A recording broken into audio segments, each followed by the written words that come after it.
John Denver was RCA Golden Boy for 25 years. Then, as if he didn't matter, they abandoned him.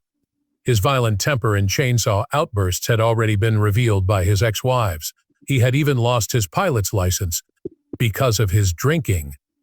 Even though he was no longer able to fly legally by 1997, he continued to ascend. There was a deadly fault in the experimental plane that killed him. Investigators discovered something deeper when they eventually put it all together. The collision may have been avoided. There were warning signals everywhere, yet no one paid attention. You'll be shocked by what actually transpired that day. On December 31, 1943, John Denver was born as Henry John Duckendorf Jr. He was born into a flying-loving family in Roswell, New Mexico. His father, Captain Henry Dutch Duckendorf Sr., was a well-known Air Force pilot who flew the B-58 Hustler bomber at 3 different speeds. Inducted into the Air Force Hall of Fame, Dutch was a hero in the military community. However, life wasn't simple for little John. Moving constantly was part of being a military kid. He never stayed long enough to establish genuine friendships when residing in Arizona, Alabama, and Texas. It was time to pack up and leave again every time he started to feel at home. As a result, he felt isolated and unwelcome everywhere. He never got over the feeling that he didn't have a real home. John received a very unique gift from his grandma when he was 11 years old and living in Tucson, Arizona. It was an ancient Gibson guitar that was over 40 years old. Having been manufactured in 1910, that guitar became a steady and tangible object for a youngster who had spent the majority of hhis life feeling uprooted.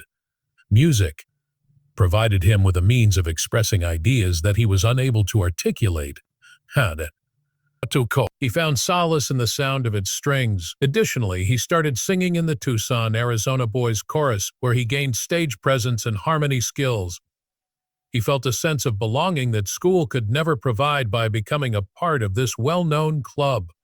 He was already performing folk tunes at modest events by high school. Music was evolving beyond a pastime. He used it to make sense of his existence. John was kinder and had aspirations of becoming a songwriter. However, they did have a common passion, flying. They eventually became closer when John started flying his own plane. Although it was perilous, flying together allowed them to bond. John would subsequently suffer the consequences of such risk, particularly following his own deadly plane disaster in 1997. Nevertheless, that link remained with him and found its way into his lyrics about the boundless skies and freedom. John studied architecture at Texas Tech University after high school, but he wasn't interested in creating designs. He dropped out of school and relocated to Los Angeles because he secretly wanted to pursue a career in music. He made the decision to adopt a new last name around this time.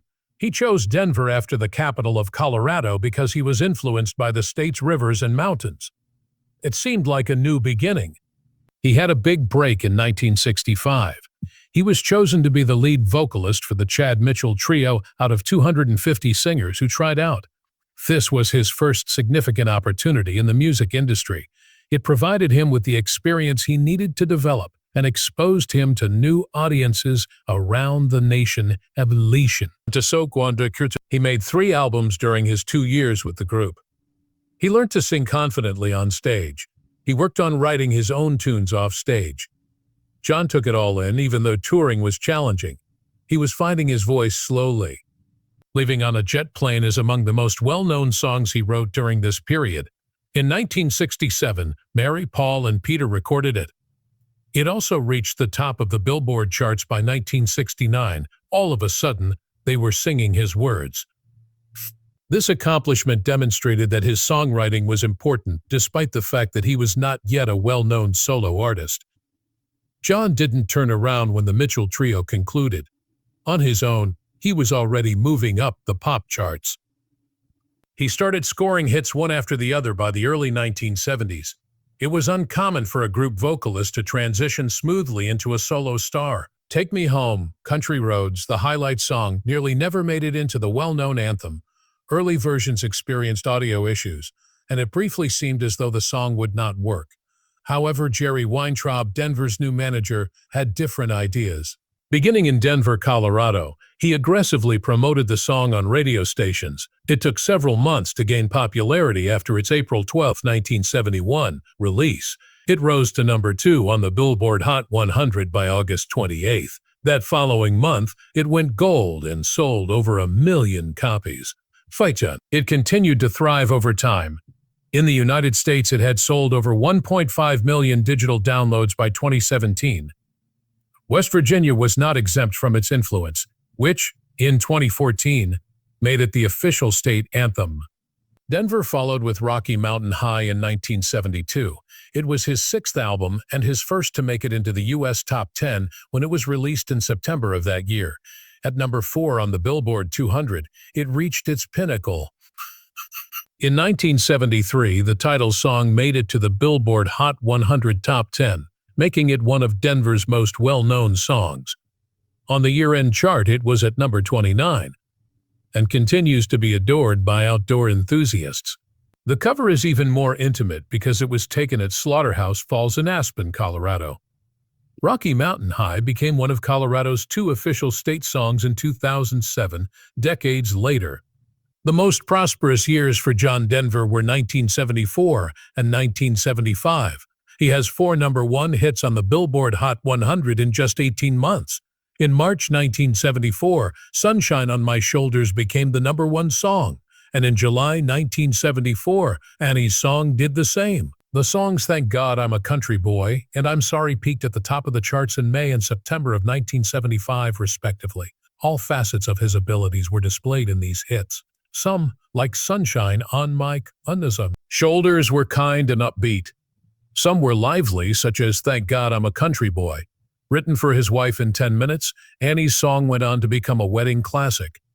By now, Denver was on television, radio, and in millions of people's living rooms. Additionally, Denver put out 3 number 1 records during this heyday. In 1973, John Denver's Greatest Hits became the best-selling album ever for RCA Records, surpassing even Elvis Presley's sales. Returning home, it achieved triple platinum in the U.S. and was followed in 1974. When Windsong was released in 1975, it achieved double platinum status. When taken as a whole, these 3 albums proved Denver was a real star. About 300 songs had been written by Denver at the conclusion of his career. About 200 of them were written by him. He received 4 platinum and 12 gold albums overall. More than 33 million pieces were sold worldwide.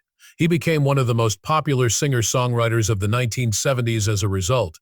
John Denver's foray into Hollywood was both unexpected and fruitful on a soul.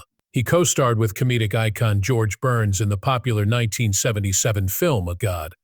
Even though Denver had never performed before, spectators were charmed over by his genuine charm and easygoing demeanor. The movie, which was directed by Carl Reiner and was based on a book by Avery Corman, portrayed the tale of a typical grocery manager who was selected by God to share a message. It was simple to trust Denver's portrayal because of his authentic and natural acting. The movie was a great hit, grossing over $51 million in the U.S. and even gaining a contender for an Oscar for its writing. This initial role established Denver as a unique artist who seamlessly transitioned into acting, despite the fact that he never made an appearance in the sequels. Denver also developed a popular style. His wire-rimmed glasses, embroidered Western shirts, and long blonde hair were his signature during the 1970s. Denver met Anna Zapp, the designer of these shirts, at an Aspen art event. Her vibrant, handcrafted designs complemented his kind, grounded demeanor. Later, other celebrities like Bonnie Raitt and Willie Nelson would also don her shirts. Denver's appearance was recognizable, friendly, and inviting. It stood for the straightforward, sincere essence of folk and country music at the time, and felt extremely distinct from the louder styles of other musicians. Even though some critics weren't convinced he could, he was able to win over audiences outside of the United States. Jerry Weintraub, his manager, believed it was critical for Denver to establish a direct line of communication with supporters around the world. Thus, in spite of some skepticism, Weintraub produced a number of TV specials for British audiences. Weintraub clarified that they would go directly to the people because the criticism wouldn't turn Denver into a household name. The plan was a complete success. Denver won over devoted fans around Europe with his warm, approachable manner and distinct voice, which captivated British viewers. The specials helped establish Denver as a household name and demonstrated the effectiveness of television in promoting up-and-coming performers abroad. Denver also had strong ties to Colorado. He adopted the scenery and way of life of Aspen after relocating there. Colorado named him its poet laureate in 1974. Rocky Mountain High, a song he had released 2 years prior, encapsulated the sensation of taking in the peaceful forest while standing by a blue mountain lake. The song became as Colorado's unofficial anthem. In 2007, it was ultimately designated as one of its 2 official state songs. People thought that Denver had a genuine connection to the area. His music vividly depicted American locations, cheerful, evidenced by the 2014 adoption of his song Take Me Home, Country Roads as one of the state songs in West Virginia. During the 1970s and 1980s, Denver was also a television celebrity. He even received a Primetime Emmy Award for his 1975 special, An Evening with John Denver. He was placed with some of the most renowned performers of the era, which was a significant honor. Denver sang his classics, told anecdotes, and performed with pals in numerous other TV programs. His music was played in living rooms across America and the world thanks to these performances. He was one of the most adored performers of his time because every appearance seemed genuine and intimate. John Denver was not just a vocalist. He addressed the U.S. Senate in 1985. On albums they believed to be overly explicit, parents had been advocating for warning labels. Denver spoke up despite his reputation for soft melodies. He explained to them how Rocky Mountain High, one of his songs, was originally banned because it was believed to be about drugs. That was untrue. Denver maintained his composure while standing up for free speech. He didn't support the warning labels despite what many people believed. The discussion was forever altered by that moment. The influence is still felt in the music industry today. Cold War tensions were high. There was a lot of tension between the two nations. Denver made the decision to take a different approach. He gave 11 performances around the USSR. There was more to the tour than just amusement. It served as a cultural bridge. He was welcomed by people in Tallinn, Leningrad, and Moscow. His message of peace was understood even by those who were not familiar with his language. Denver sung of his own aspirations and their hardships. It gave him the idea to write a brand new song about choosing peace over conflict called Let Us Begin. Live in the USSR, his well-known live CDs, was recorded on this tour. Following the Chernobyl catastrophe, Denver returned to the Soviet Union in 1987. 92,000 individuals had to evacuate their homes due to the nuclear disaster. There was a risk of disease for thousands. Denver performed in a Moscow benefit event. I too went. The show's ticket sales alone brought in over $140,000. Recordings brought in even more. It was not a political night. It had to do with humanity and compassion. Viewers in the Soviet Union felt seen. Denver demonstrated the power of one person with a guitar. Denver traveled to China with his songs in 1992. He had been isolated for years, and the Chinese wanted to know more about him. There were already songs like Country Roads being performed in schools and parks. Even broadcasting one of his concerts to over 2 billion people was something they decided to do. Some proposed locations for the performance, such as the Temple of Heaven or the Forbidden City. He was greeted as a hero by the Chinese youth. Years before, during a visit to Washington, D.C., leaders like as Deng Xiaoping had taken notice of Denver. That visit had a profound effect. Denver became one of the most popular Western performers in China at the time because to his tour. Denver put more of an emphasis on helping people later in his career. Homegrown, an album of his best songs, was released in the 1990s. All of the money was used to help the homeless. He was also a co-founder of the World Hunger Project at this time. He received the Presidential World Without Hunger Award for that group. Additionally, Denver was active in environmental matters. He started Planted 2000 and established the WinStar Foundation. His charitable efforts became as much a part of him as his music, helping to regenerate forests. Denver's personal life, however, was filled with suffering. It started as a dream when he married Annie Martel. Together, they adopted 2 kids. In just 10 minutes, Denver even composed Annie's song for her. However, their problems increased along with his notoriety. It was easy for Annie to get lost in his shadow. They made the decision to have a divorce in the early 1980s. Chaos ensued. In private, Denver, who was always so kind in public, acted out. He reportedly grew irascible and erratic. They had a harsh and depressing divorce in 1982. Denver lost control one day after Annie felled some of his prized oak trees at their Aspen home. He arrived brandishing a chainsaw. Rather than shouting, he tore up their furnishings. Even their bed was cut in 2 by him.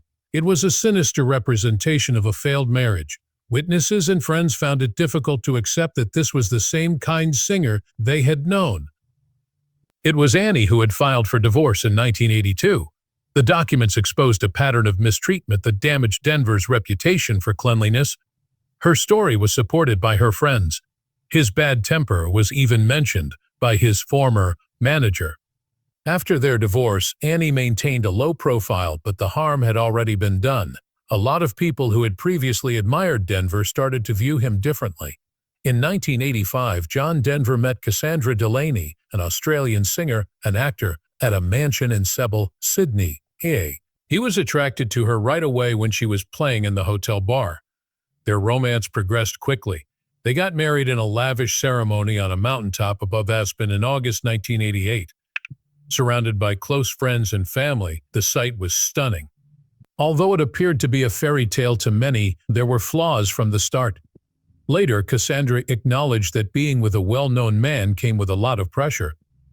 John was 20 years older, he was often in the spotlight, and his moods fluctuated greatly. Behind closed doors, what appeared to be ideal was already tense. Jessie, their daughter, was born in May 1989.